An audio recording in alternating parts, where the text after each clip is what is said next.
जिसमें हमने हमारा डेटा तो फीडअप कर दिया था, और वो डेटा को हमको किस तरीके से यूज करना है वो हमको SOQL से पता चलेगा।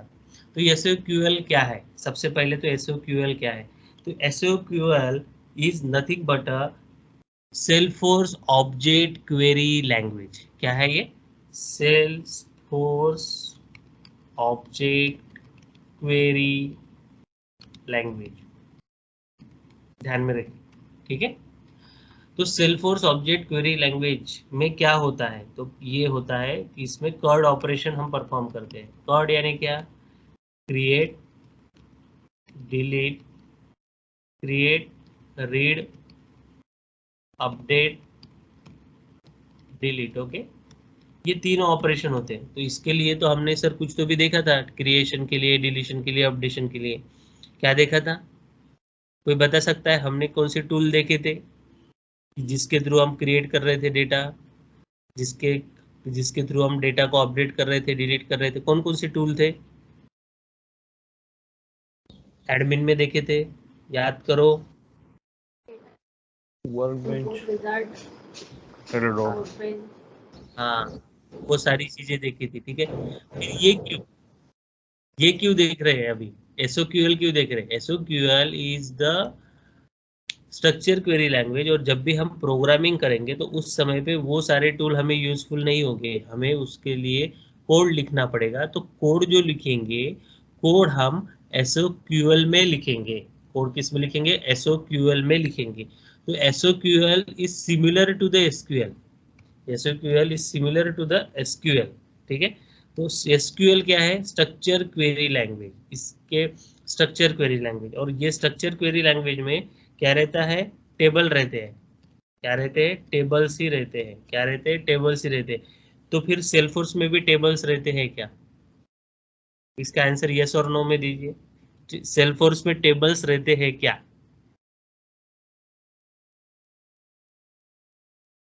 Structure query language.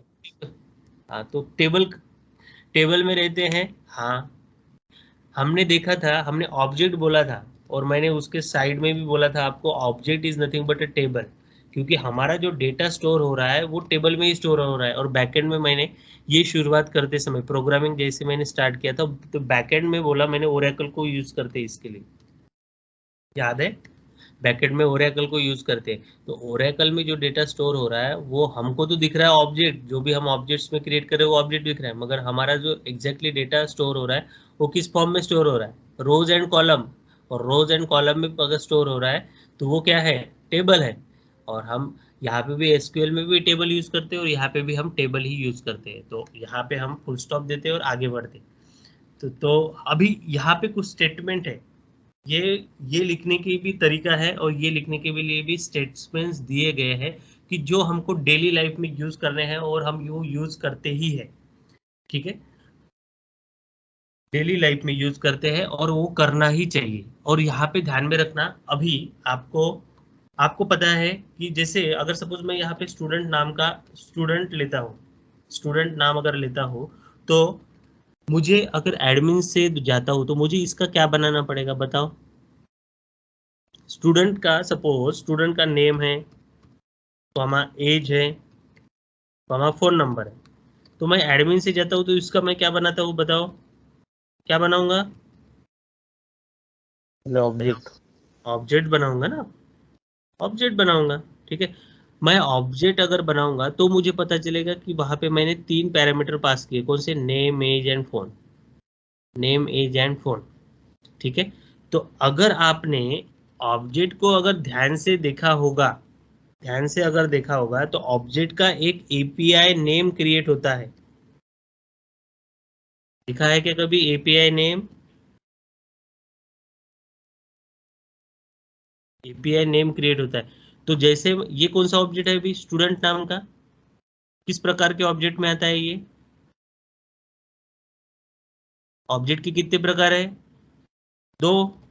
ऑब्जेक्ट के टाइप्स कौन कौन से है? 2 टाइप है ना। कौन से 2 टाइप है? अरे एक कस्टम ऑब्जेक्ट है। स्टैंडर्ड और क्लासिक। स्टैंडर्ड और कस्टम। स्टैंडर्ड और कस्टम, क्लासिक नहीं, स्टैंडर्ड और कस्टम। तो स्टैंडर्ड ऑब्जेक्ट में कौन कौन से ऑब्जेक्ट आते हैं हमारे? अकाउंट, जो सेल्स ऐप के लिए दिए हैं, account, opportunity and all this, okay, जो कि सेल्सफोर्स ने हमें प्रोवाइड किए। और कस्टम ऑब्जेक्ट कौन से हैं? जो कि हम क्रिएट कर रहे हैं। कस्टम ऑब्जेक्ट कौन से हैं? जो हम क्रिएट कर रहे हैं। और हम कौन से क्रिएट कर रहे हैं? तो अभी हमने क्या देखा, स्टूडेंट नाम का ऑब्जेक्ट हमने क्रिएट किया, ठीक है ना। तो उसका एपीआई नेम क्या रहेगा, और ये जो स्टैंडर्ड ऑब्जेक्ट रहेगा उसका एपीआई नेम क्या रहेगा, ठीक है। तो ये कहाँ से मिलेंगे, क्योंकि हमको अगर किस टेबल से डेटा लेना है वही नाम ही नहीं पता होगा तो हम कहाँ से डेटा लेंगे, ठीक है। तो इसके लिए इसका एपीआई नेम पता होना इम्पोर्टेंट है। तो एपीआई नेम कहाँ से पता चलेगा, तो हम सिंपली यहाँ पे जाते हैं, हमारे यहाँ पे ऑब्जेक्ट मैनेजर में जाते हैं। ऑब्जेक्ट मैनेजर में जाके, जैसे कि ये स्टैंडर्ड ऑब्जेक्ट है मेरा, कौन सा है, ये स्टैंडर्ड ऑब्जेक्ट है। तो यहाँ पे दिख रहा है आपको एपीआई नेम, क्या दिख रहा है, अकाउंट नेम। अकाउंट दिख रहा है स्टैंडर्ड ऑब्जेक्ट का, ये स्टैंडर्ड ऑब्जेक्ट है अकाउंट, मानते हो या नहीं मानते हो, ये स्टैंडर्ड ऑब्जेक्ट है, ये लिखा भी है देखो स्टैंडर्ड ऑब्जेक्ट, क्या लिखा है, अकाउंट, ठीक है। कस्टम ऑब्जेक्ट देखिए, कस्टम ऑब्जेक्ट, कस्टम ऑब्जेक्ट और कस्टम ऑब्जेक्ट एडमिन स्टाफ है, और उसका एपीआई नेम देखिए, एपीआई नेम देखिए, जो हम देंगे वो एपीआई नेम रहता है, यहाँ पे ध्यान में रखना। अभी यहाँ पे जो भी हमारे कस्टम ऑब्जेक्ट रहेंगे, जो भी हमने कस्टम ऑब्जेक्ट अभी तक क्रिएट किए होंगे इसमें, उनके इसमें सबके इसमें अंडरस्कोर अंडरस्कोर सी लगता है, ध्यान में रखिए। क्या बोल रहा हूँ मैं, जो भी हमने अभी तक कस्टम ऑब्जेक्ट देखे होंगे उन सभी कस्टम ऑब्जेक्ट के इसमें अंडरस्कोर अंडरस्कोर सी लगता है। जैसे ये अकाउंट हमारा ऑब्जेक्ट है तो ये अकाउंट ले लेगा, ठीक है। ये एपीआई नेम उसका क्या हो गया, अकाउंट।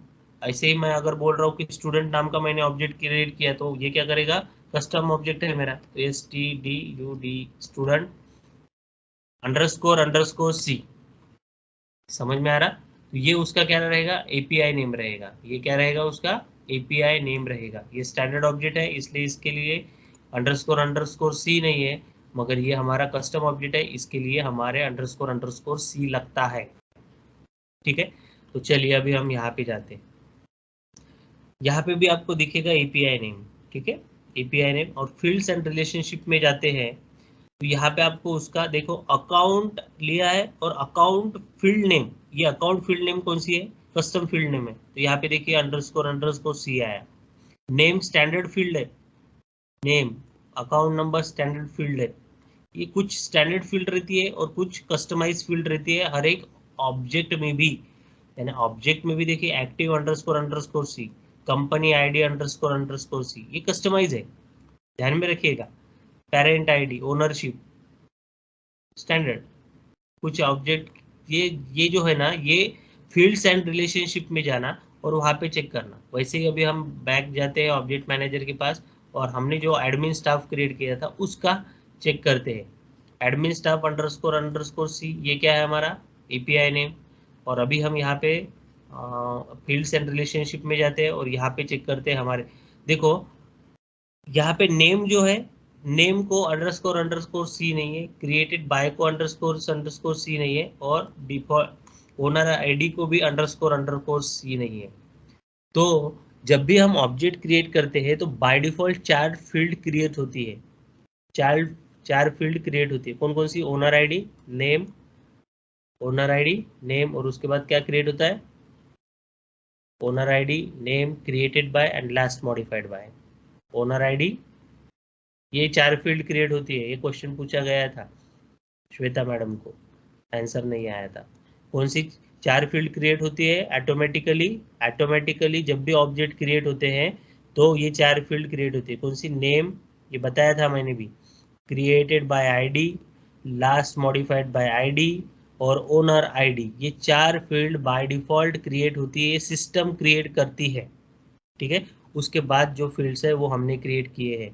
तो ये कस्टम फील्ड्स है हमारी पूरी, ये कस्टम फील्ड है। देखो अंडरस्कोर सी है, सबके पीछे अंडरस्कोर सी है, ठीक है।